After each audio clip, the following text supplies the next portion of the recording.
হরে কৃষ্ণ কৃষ্ণ কৃষ্ণ হরে হরে, হরে রাম রাম রাম হরে হরে। ওম ক্লিং কৃষ্ণায় বাসুদেবায় হরয়ে পরমাত্মনে প্রণত ক্লেশনাশায় গোবিন্দায় নমো নমঃ। জয় শ্রীকৃষ্ণ। নমস্কার, তীর্থবার্তা চ্যানেলের পক্ষ থেকে আপনাদের সকলকে জানাই আমাদের চ্যানেলে অনেক অনেক স্বাগত। আশা করি ঈশ্বরের কৃপায় আপনারা সকলেই খুব ভালো আছেন, সুস্থ আছেন, আনন্দে আছেন ও হাসি খুশি আছেন। আমরা শিবরাত্রির ভিডিওর পর বেশ কয়েকদিন তীর্থবার্তায় কোনো ধার্মিক বা সনাতন ধর্মের ভিডিও আপলোড করতে পারিনি, আমাদের কিছু কারণবশত। সামনেই সনাতন ধর্মের একটি বড় উৎসব দোল উৎসব আসছে, যাকে আমরা বসন্ত উৎসব বলি। এই দোল পূর্ণিমা কখন পড়ছে এবং দোল পূর্ণিমা কখন ছাড়ছে, এই দোল পূর্ণিমা পূজার নিয়ম কি ও ধর্মীয় গুরুত্ব কতটা সনাতন শাস্ত্রে, সেই বিষয়ে আজকে আমরা আলোচনা করব এই ভিডিওর মাধ্যমে। আজকের ভিডিওতে আমরা সম্পূর্ণ জেনে নেব 2025 দোল পূর্ণিমা কখন পড়ছে এবং দোল পূর্ণিমা কখন ছাড়ছে, এবং দোল পূর্ণিমায় শ্রী শ্রী রাধা গোবিন্দের পূজার মাহাত্ম্য এবং পূজার ধর্মীয় গুরুত্ব কতটা, বিস্তারিত আলোচনা করব এই ভিডিওর মাধ্যমে। আপনাদের সকলের কাছে একান্ত অনুরোধ করব, দয়া করে আজকের ভিডিওটি সম্পূর্ণ দেখুন, স্কিপ না করে। আশা করি আজকের ভিডিওটি সম্পূর্ণ দেখলে আজকের ভিডিও দেখে আপনারা অনেক উপকৃত হবেন এবং সমৃদ্ধ হবেন। আমাদের ভিডিও দেখে যদি আপনারা উপকৃত হন এবং সমৃদ্ধ হন, তাহলে দয়া করে আজকের ভিডিওতে একটি লাইক করবেন, কমেন্ট করে অবশ্যই লিখবেন জয় শ্রীকৃষ্ণ, জয় রাধা গোবিন্দ। ভিডিওটি শেয়ার করে দেবেন আরও ভক্তদের মধ্যে, যাতে আরও ভক্তরা এই ভিডিওটি দেখতে পারে। আর আমাদের এই তীর্থবার্তা চ্যানেলে যদি আপনারা এখনো একজন না হয়ে থাকেন, অবশ্যই চ্যানেলটিকে সাবস্ক্রাইব করে অল নোটিফিকেশনে ক্লিক করে আমাদের পাশে থাকবেন, সাথে থাকবেন সনাতন হিন্দু ধর্মের বহু জানা অজানা কাহিনী দেখার জন্য ও জানার জন্য। তাহলে চলুন আজকের আলোচনা শুরু করা যাক।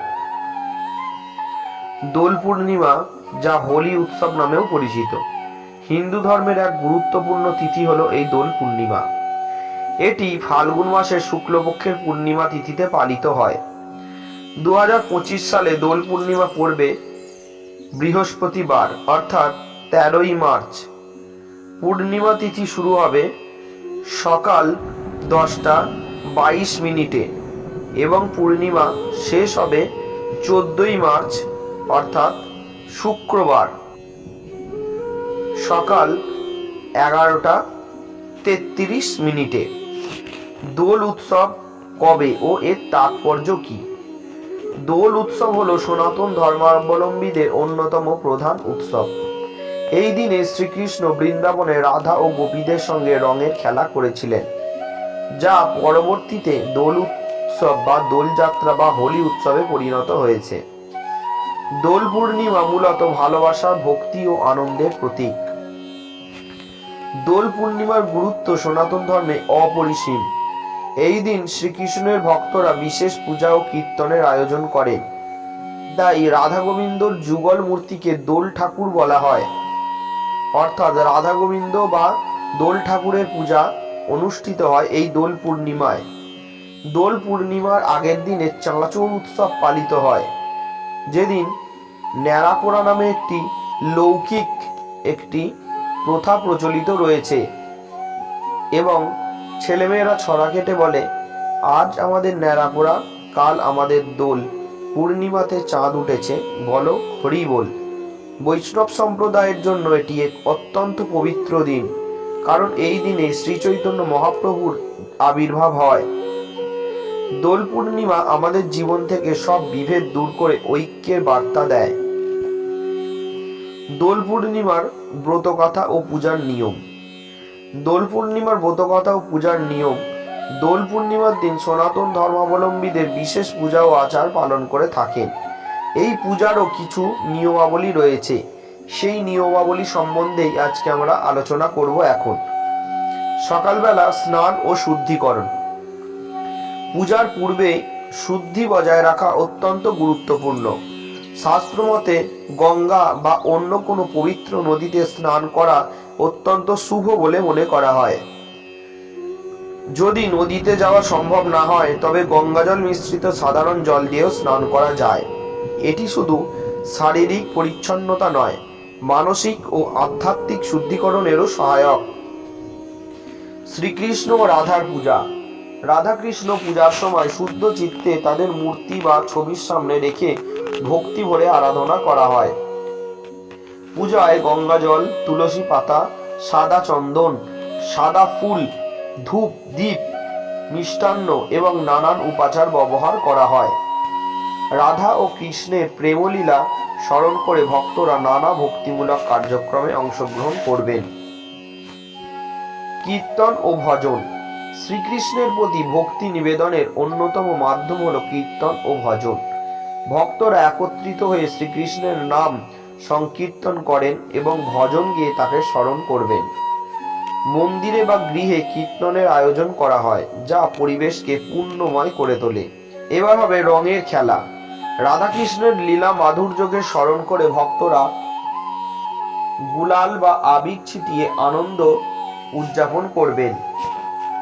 এটি শুধুমাত্র খেলার অংশ নয়, বরং কৃষ্ণের নিত্যলীলা ও ভক্তদের সঙ্গে তার স্নেহের প্রতিফলন। রঙের মাধ্যমে সকলের মধ্যে আনন্দ, সৌহার্দ্য ও ভ্রাতৃত্বের বন্ধন দৃঢ় হয়। প্রসাদ বিতরণ। পূজা শেষে প্রসাদ বিতরণ একটি গুরুত্বপূর্ণ অংশ। দোল পূর্ণিমায় রাধা গোবিন্দকে সাধারণত ক্ষীর, মিষ্টান্ন, ফল ও অন্যান্য শুদ্ধ আহার্য ভগবানকে নিবেদন করা হয়। তার সাথে অবশ্যই মঠ এবং ফুট কড়াই নামে যে মিষ্টান্ন দোলের সময় পাওয়া যায়, সেগুলি অবশ্যই ভগবানকে নিবেদন করতে হয় এবং পরে তা ভক্তদের মধ্যে বিতরণ করা হয়। এটি শুধু এক ধরনের ভোগ নিবেদন নয়, বরং ভক্তদের জন্য ঈশ্বরের কৃপা লাভের এক মহান উপায়। শ্রীকৃষ্ণের ও দোলযাত্রা। শ্রীকৃষ্ণ দোলযাত্রা মূল কেন্দ্রবিন্দু। তিনি বৃন্দাবনে এই উৎসব পালন করেছিলেন এবং ভক্তদের আনন্দে মাতিয়ে তুলেছিলেন। কৃষ্ণ রাধার লীলার মধ্য দিয়ে এই উৎসবের মাহাত্ম্য বৃদ্ধি পেয়েছে। শ্রী চৈতন্য মহাপ্রভু ও দোল পূর্ণিমা। শ্রী চৈতন্য মহাপ্রভু বৈষ্ণব সম্প্রদায়ের অন্যতম প্রধান পথপ্রদর্শক, যিনি 1486 সালের দোল পূর্ণিমার দিনে জন্মগ্রহণ করেন, যার ফলে এই দিন বৈষ্ণবদের কাছে আরো বেশি পবিত্র। বৈষ্ণব মন্দিরগুলোতে এই দিন বিশেষ সংকীর্তন ও পূজার আয়োজন করা হয়। দোল পূর্ণিমা শুধুমাত্র একটি ধর্মীয় উৎসব নয়, এটি ভক্তি, ভালোবাসা, ঐক্যের প্রতীক। সনাতন ধর্মাবলম্বীরা এই দিনে শ্রীকৃষ্ণ ও শ্রী চৈতন্য মহাপ্রভুর উপাসনা করেন এবং ধর্মীয় বিধি অনুসারে পূজা অর্চনা করেন। সঠিক নিয়মে দোল পূর্ণিমার পুজো পালন করলে জীবনে সুখ, শান্তি ও সমৃদ্ধি নেমে আসে। অনেকে ভগবান শ্রীকৃষ্ণের বিশেষভাবে পূজা করতে পারেন না, তাতে কোনো অসুবিধাই নেই। আপনারা যৎ সামান্য উপাচারে, আপনাদের সাধ্যমতো উপাচারে ভগবানের পূজা করুন। অবশ্যই দোল পূর্ণিমার দিন খুব সকালে প্রভাতে ঘুম থেকে ওঠার চেষ্টা করুন এবং সমস্ত ঘরের কাজকর্ম সেরে স্নান করে ঠাকুরঘর পরিষ্কার করে ঠাকুরের সিংহাসনে গঙ্গার জল ছিটিয়ে একটি ঘিয়ের প্রদীপ জ্বেলে দিন, সুগন্ধি ধূপ জ্বেলে দিন, এবার রাধা গোবিন্দের ছবিতে মালা পরিয়ে দিন।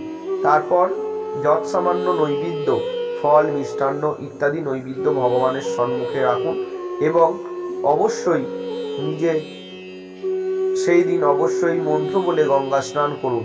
গঙ্গা স্নানের মন্ত্রটি হলো ওম গঙ্গা গঙ্গেতি যোগবুড়াজ যোজনারাং শতৈরপি মুচ্চক্তে সর্বপাপেভ্য বিষ্ণুলোকং সগচ্ছতি পাপানাং পাপকর্মাহাং পাপাত্মাং পাপসম্ভব ত্রাহি মাং পুণ্ডরিকাক্ষং সর্বপাপ হরো হরি। ওম নমো গঙ্গা, ওম নমো গঙ্গা, ওম নমো গঙ্গা বলে গঙ্গা দেবীকে প্রণাম করবেন। নমো গঙ্গা সদ্য পাতক সংহন্ত্রী, সদ্য দুঃখ বিনাশিনী, সুখদা মোক্ষদা গঙ্গা, গঙ্গৈব পরমাঙ্গতি। এরপর অবশ্যই নিজের গুরু মন্ত্র 10 বার জপ করে গুরুদেবকে প্রণাম করে তারপর সিদ্ধিদাতা গণেশের পূজা করুন এবং অবশ্যই তারপর সূর্যের, ভগবান বিষ্ণু নারায়ণের, দেবাদিদেব মহাদেব শিবের এবং জয় দুর্গা মাতার, গণেশাদি পঞ্চ দেবতার পূজা করুন। তারপর অবশ্যই বাস্তু দেবতার পূজা করে রাধা গোবিন্দের চরণে পুষ্প অর্পণ করুন। এবার ভগবান শ্রীকৃষ্ণের চরণে সাদা চন্দন দিয়ে তুলসী পাতা অর্পণ করুন এবং মন্ত্র বলুন নমো ক্লীং কৃষ্ণায় বাসুদেবায় হরয়ে পরমাত্মনে প্রণত ক্লেশনাশায় গোবিন্দায় নমো নমঃ বলে এবার শ্রীকৃষ্ণকে এসো পুষ্পাঞ্জলি নমঃ শ্রীকৃষ্ণায় নমঃ বলে 3বার ভগবান শ্রীকৃষ্ণের চরণে পুষ্পাঞ্জলি অর্পণ করুন। এরপর শ্রী রাধারানীর বিগ্রহে অবশ্যই লাল ফুল বা গোলাপি ফুল অর্পণ করুন। এসো পুষ্পাঞ্জলি নম শ্রী রাধিকায়ই নম, এসো পুষ্পাঞ্জলি নম শ্রী রাধিকায়ই নম, এসো পুষ্পাঞ্জলি নম শ্রী রাধিকায়ই নম বলে এবার শ্রী রাধারানীকে প্রণাম করুন। তপ্ত কাঞ্চন গৌরাঙ্গীং রাধা বৃন্দাবনেশ্বরীম বৃষভানু সুতাং দেবীং তং নমামি হরিপ্রিয়ে। এবার অবশ্যই 64 মহন্ত এবং অবশ্যই দ্বাদশ গোপালের পুজো করুন এবং ভগবান বিষ্ণুর পূজা করুন এবং কমলে কামিনী মা মহালক্ষ্মীর পূজা করুন।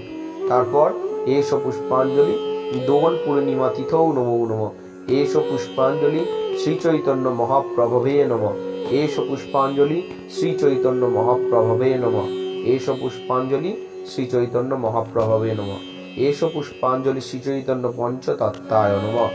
এবার শ্রী চৈতন্য পঞ্চতত্ত্বের প্রণাম মন্ত্রটি অবশ্যই পাঠ করবেন। জয় শ্রীকৃষ্ণ চৈতন্য প্রভু নিত্যানন্দ শ্রী অদ্বৈত গদাধর শ্রীবাসাদি গৌর ভক্তবৃন্দ। এবার অবশ্যই ভগবান শ্রীকৃষ্ণের প্রাণ শক্তি, ভগবান শ্রীকৃষ্ণের অত্যন্ত পছন্দের দেবী তুলসী মহারানীকে অবশ্যই পূজা দিতে হবে। বলুন তুলসী দেব্যই নমঃ, এসো পুষ্পাঞ্জলি তুলসী দেব্যই নমঃ, এসো পুষ্পাঞ্জলি বৃন্দা দেব্যই নমঃ, এসো পুষ্পাঞ্জলি বৃন্দায়ই তুলসী দেব্যই নমঃ। তুলসী মহারানী প্রণাম করুন। বৃন্দায়ই তুলসী দেব্যই কেশব প্রিয়ায়ই বিষ্ণু ভক্তি প্রদে দেবী সত্যবত্যই নমো নমঃ। এবার বলুন এসো পুষ্পাঞ্জলি গোলকায় নমঃ। এবার ভগবান শ্রীকৃষ্ণর চরণে আপনি প্রার্থনা করুন এবং ভগবান শ্রীকৃষ্ণর চরণে আপনার মনস্কামনা জানান এবং অবশ্যই ভগবান শ্রীকৃষ্ণকে কর্পূর দিয়ে আরতি করুন। এরপর তারক ব্রহ্ম নাম 108 বার জপ করুন। হরে কৃষ্ণ কৃষ্ণ কৃষ্ণ হরে হরে, হরে রাম রাম রাম হরে হরে, হরে কৃষ্ণ কৃষ্ণ কৃষ্ণ হরে হরে, হরে রাম রাম রাম হরে হরে, হরে কৃষ্ণ কৃষ্ণ কৃষ্ণ হরে হরে, হরে রাম রাম রাম হরে হরে। ভগবান শ্রীকৃষ্ণ আপনার যেন সমস্ত মনস্কামনা পূর্ণ করছেন এবং ভগবান শ্রীকৃষ্ণের চরণে প্রার্থনা করুন প্রভুর চরণে যেন আপনি সর্বদা ভক্তি শ্রদ্ধা রেখে চলতে পারেন এবং ভগবান শ্রীকৃষ্ণর কৃপায় আপনার জীবনে সুখ শান্তি সমৃদ্ধি আসুক, আপনার জীবনে সমস্ত অকল্যাণ সমস্ত অমঙ্গল যেন দূর হয়ে যায়। ভগবান শ্রীকৃষ্ণর কৃপায় আপনারা সপরিবারে সকলেই খুব ভালো থাকুন, এই প্রার্থনা করুন শ্রীহরির চরণে। অবশ্যই ভগবান শ্রীকৃষ্ণ আপনার সকল মনস্কামনা পূর্ণ করবেন। মনে রাখবেন তিনি হলেন সর্বেশ্বর্বা, তার কোনো কিছুই প্রয়োজন নেই, শুধু ভক্তিটুকুই তার দরকার।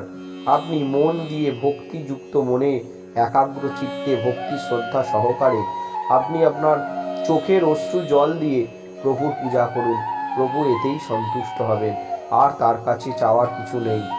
নমস্কার।